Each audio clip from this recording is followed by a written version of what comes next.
Hello everybody, welcome to a special edition of Monday Market Must-Knows. My name is Merlin Rothfeld. Now last week in the financial markets, you heard about some sensational activity. The retail investor taking it to Wall Street, gaining back power. Well, we're going to filter through a lot of that media news that you've read and heard about, which might be a lot of misinformation, and get down to the brass tacks, the truth from a trader's perspective. Here to help me break it all down, we've got Larry Jacobson joining us from Online Trading Academy. Larry, welcome. Thank you, Merlot. How are you doing today? I am absolutely fantastic. I love what's going on in the trading and investing world with all of this Robinhood, Wall Street bets thing. It's great, but let's start with a basic understanding of what happened from your perspective. Well, this is nothing new. In fact, it brings me back to a story when I was in college. You and I were talking about this the other day, where I remember when Rocket came out by Herbie Hancock. And what was really interesting to me was I was hearing these other students saying, have you heard about this new guy, Herbie Hancock? Isn't he amazing?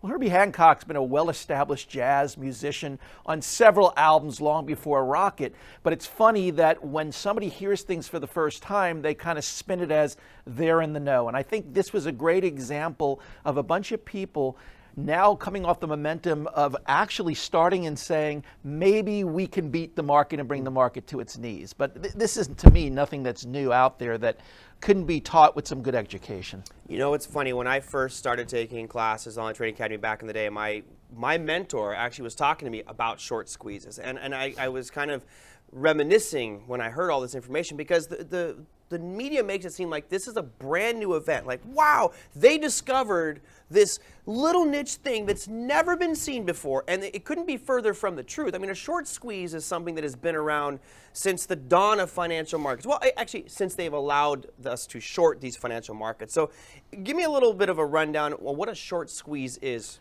Sure. Well, let's presume right now the first thing that scares a lot of people who don't have good education is just the idea of what shorting is. I mean, if you think about it, you're borrowing shares of stock from a broker and you're trading in the open market by selling it. Now, the goal is to actually see price go lower. So eventually what you do is you buy back the actual shares at a reduced price and you return those shares virtually back to the broker.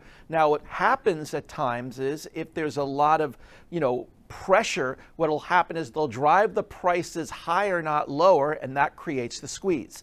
So ultimately what you're going to see here is pretty much people thinking, oh, this is great, no problem, I'm going to short this stock, it's going to go down because I know it will. And then ultimately they drive prices higher and force that shorter to have to buy it back, usually at a much higher price than they actually sold it for initially. Yeah, and I think there's two things I want to clarify on that one. One is, if any of you right now are holding shares, so let's say you inherited 1,000 shares of Microsoft from a parent or something, and it's just sitting in your .com trading account or with a broker. When you open that account, you gave them permission to loan those shares out to someone else. And that someone could, let's say it was me who has 1,000 shares of stock XYZ, and I have it at my brokerage firm. Larry is also a client to that brokerage firm. He can, if the firm allows him, borrow those shares without my knowledge and sell those in the marketplace. That's called shorting. Now, ultimately, what has to happen is those shares need to be repurchased and put back into the brokerage firm. That's what is called short covering. Now, this little thing that you heard about in the media, which was this short squeeze, was basically some user group on the internet, which there are thousands of them. This is just one that garnered a lot of attention because of what they did collectively as a group of thousands of traders, is they found a company that had a lot of what's called short interest. Now, what's short interest? Short interest is the percentage of the float, meaning the total amount of shares out there that are short. So for example, if you look at somebody like GameStop, GameStop had 48 million shares available in all of the world. Out of that 48 million, 138% of those were short. That is an unbelievably high amount. So all this group did is say, this company has a very high short interest. Therefore, if we can buy and move price up a little, it will force those people who are short to buy to cover. When they buy, that pushes price up much, much quicker at an accelerated rate. That was essentially what happened. Now, let me get your perspective on this one, because I think this is the meat and potatoes of it. What I'm hearing so much about now is the retail investor has stuck it to the man. We're taking down hedge funds. We're taking back Wall Street. This is our day. And I feel like this is the little tiny ant screaming up at Goliath going, we've got you. And I kind of laugh a little bit, because in this short squeeze situation, we know that it hurt a couple of hedge funds, right? And certainly it's going to hurt a few. But if you were a big institution and you owned shares long of GameStop or any security that was being pumped by these guys, and you were looking to sell, what would you do? Would you stay at the price that you were selling at normally, or would you look at this influx of order flow driving things up and step back and let it run higher and then sell higher? Totally step back. And I think this is a great example of they may have won the battle, but they're going to lose the war. Because ultimately, what the institutions are going to do now is they were taken by surprise. Sure. And as a result, they're going to make adjustments. They're going to change things up so this doesn't catch them by surprise again. I think the bigger question that you're asking right now is, does it make sense to do what's called FOMO, fear of missing out, and just drive that price higher?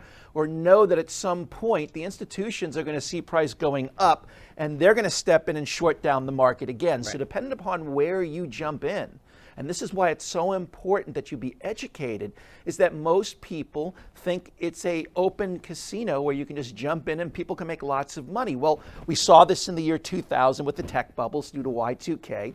We saw it again with the housing bubble. In fact, there was a whole movie called The Big Short that really addresses all this. So this is nothing new. What should be new is before you take that leap and just openly throw money into the market, you need to be educated. And that's what we work our students on, in class, is making sure they understand that there's an imbalance at times between buyers and sellers.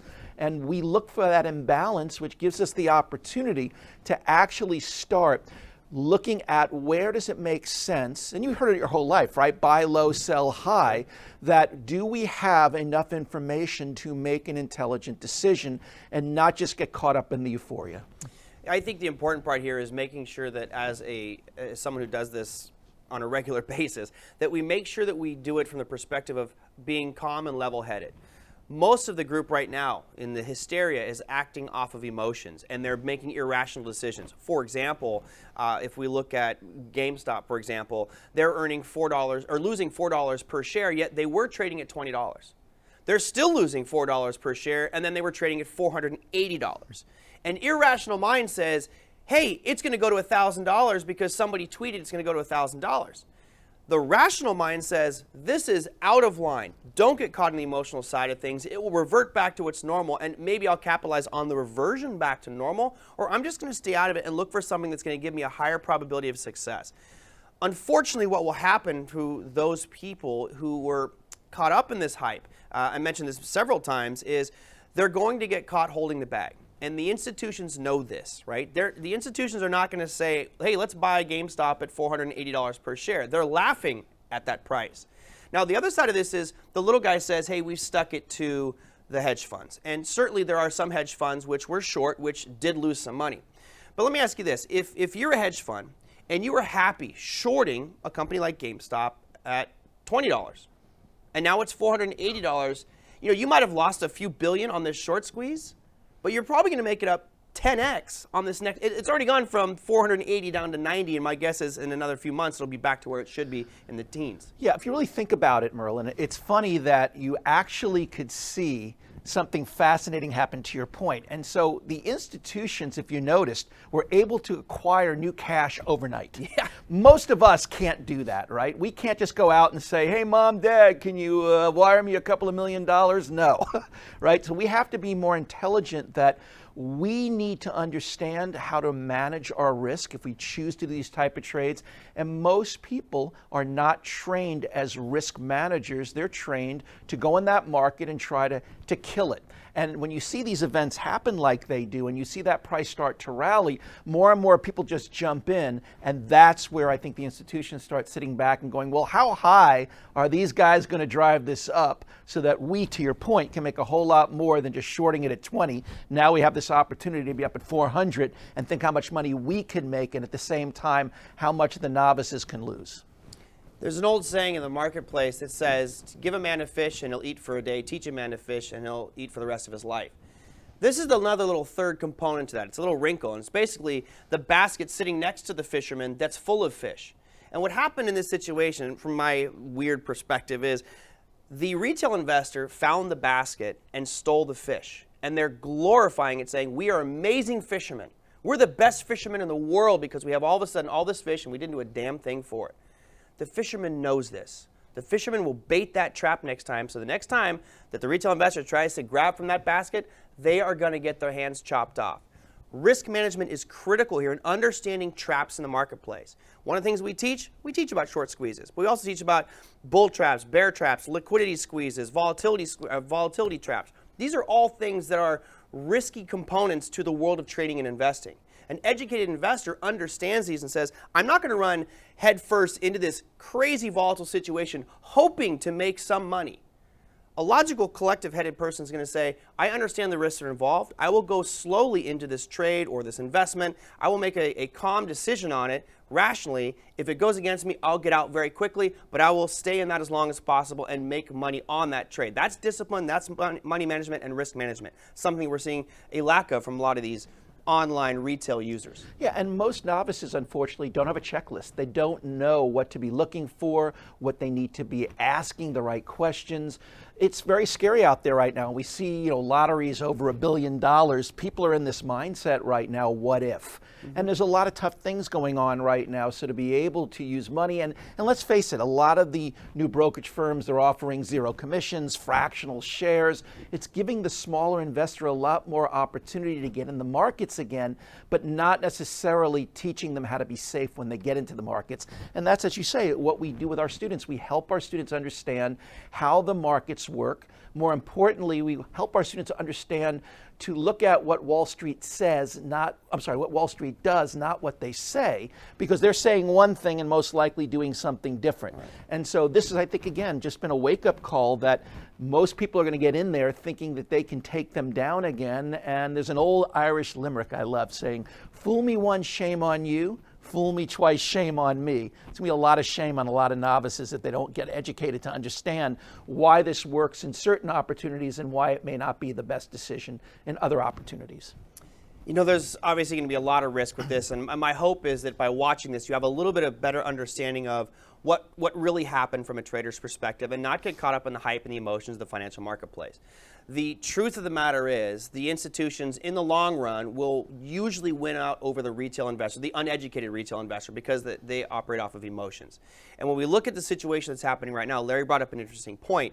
There is, he said millions, it's billions. One of the major firms that was hurt by this short squeeze received $2 billion from a clearing firm.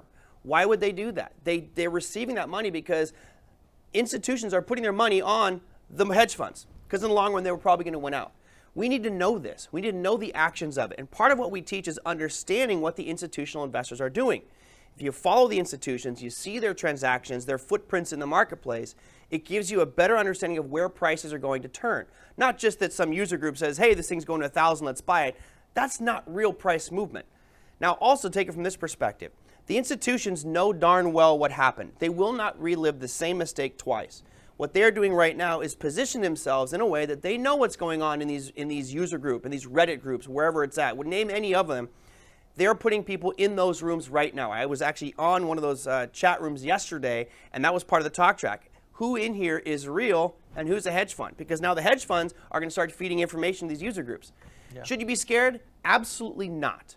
This just creates another dynamic of market movement, things that drive price up and things that drive price down. The educated investor who understands how to capitalize on up moves will do well. Also, those that understand how to capitalize on down moves will do well. We hope that you learned from this. Hope that you guys get some great information and be safe out there with your tradings. Above all, it's about discipline, it's about money management and risk management, and we can teach you all of it.